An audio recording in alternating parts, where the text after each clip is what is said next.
or pretty early on, when it was clear Hillary was going to get the nomination, Right. I was sounding the alarms, and I was saying, listen, Hillary versus Trump is a worst-case scenario because Hillary Clinton is the status quo. She is the establishment. She is business as usual. She doesn't have a message. She doesn't have a vision. All she's doing is spewing platitudes and cliches, break down the barriers, stronger together, doing identity politics nonstop, which is nothing but pandering and not talking about policy substance.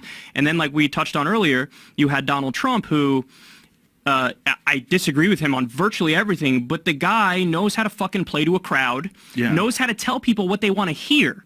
So when he's in front of a blue-collar audience, he's out there ripping the trade deals and saying, I'm going to keep your jobs in the country and it's going to be amazing. Right. And that's something that landed. And then when you have Hillary so dumb as to not campaign in, Michigan and some Ohio, I think she went to, but some of the Rust Belt states, well, the reason he ended up winning is because of the Rust Belt. Yeah. So, and my whole point was, Trump is a populist, and admittedly, when push came to shove, now that he's elected, a fake populist, because he has Goldman Sachs throughout his administration and he's serving Wall Street. But a fake populist will always beat a status quo politician. Right. Because people are sick and tired of business as usual, and they feel like, well, I'm getting shafted now, and she's coming along telling me I'm going to keep everything the same. Why the fuck would I be happy and excited to vote for her?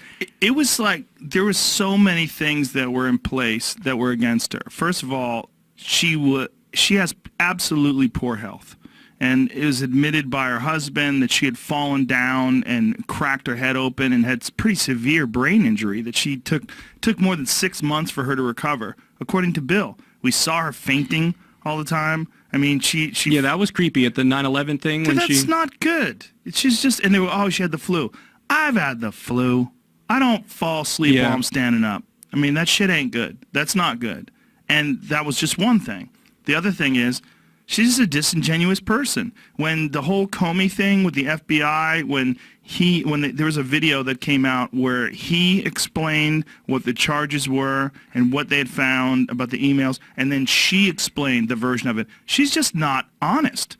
Yeah. Then it was the whole gay marriage thing. She didn't support gay marriage till 2013. Yeah. That's fucking crazy. That's crazy. And then here's the other thing. She's a woman.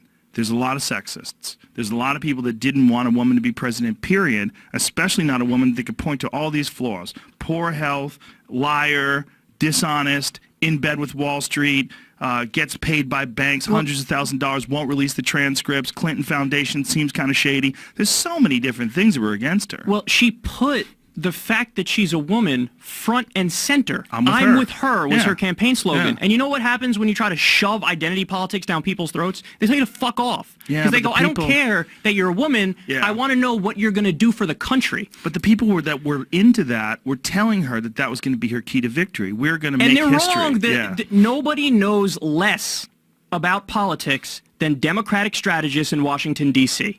Because as of right now, what they're trying to do is they're trying to fight back against their base.